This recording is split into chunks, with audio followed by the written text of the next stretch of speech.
Welcome. I'd like to thank you for selecting this continuing education course. My name is Dr. James B. Fine. I'm at Columbia University. I'm the Associate Dean for Postgraduate Education. This course is an update on bone grafting, and the concepts we're going to cover here, you'll be able to initiate right away in your dental practice. We're going to more look at the concepts of actually the bone graft materials themselves than technique at this particular point. What are our goals and objectives then for today? First, we're going to evaluate the potential of the biologic materials. As I said, not totally dwell in on the surgical techniques. And this is important because you have to make a selection about what you are actually going to provide for the patient, what you're going to purchase and bring into your practice. So you want to know that the material itself is delivering what you need to accomplish your goal in your patient therapy, not just be saddled with the surgical technique having limitations because of your selection of the biologic material. We want to review wound healing. And with bone grafting, this is extremely, extremely important to have a good concept about how that whole wound is healing and the role of inflammation in this surgical site.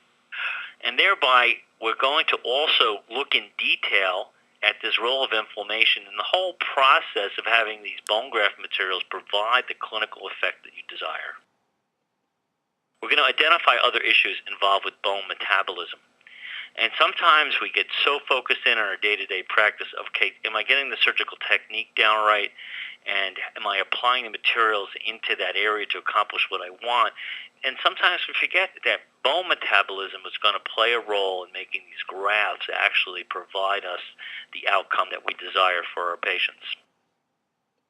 We're going to list some trends in the area for tissue engineering for clinical practice as we go along. So the biology of bone substitute. Biologic processes in bone regeneration are becoming more and more important. And although in the past sort of poorly understood, in medicine now, there's a whole series of universities now that basically center around medical regeneration.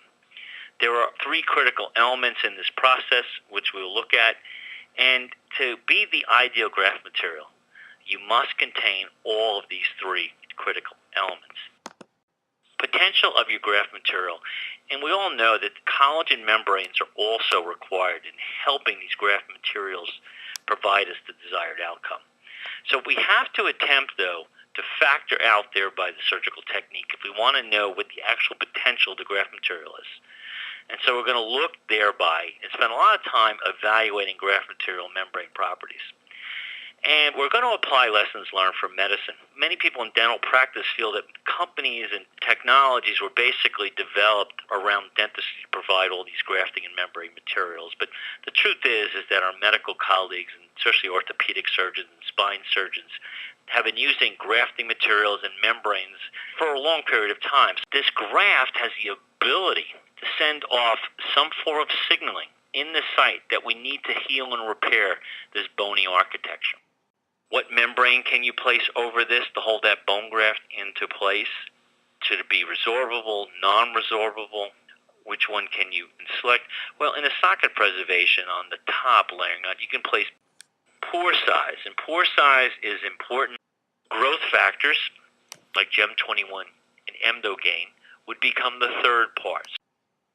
Guided bone regeneration, therefore, will have different rates of tissue healing at the wound sites, depending on what material you decide to use. There's some evidence then that patient with the use of Forteo would actually help improve your bone grafting technique as one of the outcomes. There are a couple other presentations on our website that have to do with other factors such as vitamin D deficiency in your patients that also may affect your outcome of your bone grafting. So I thank you for spending some time with me. I hope that I've given you some information you can go back and assess what materials and membranes that you're using in your private practice right now.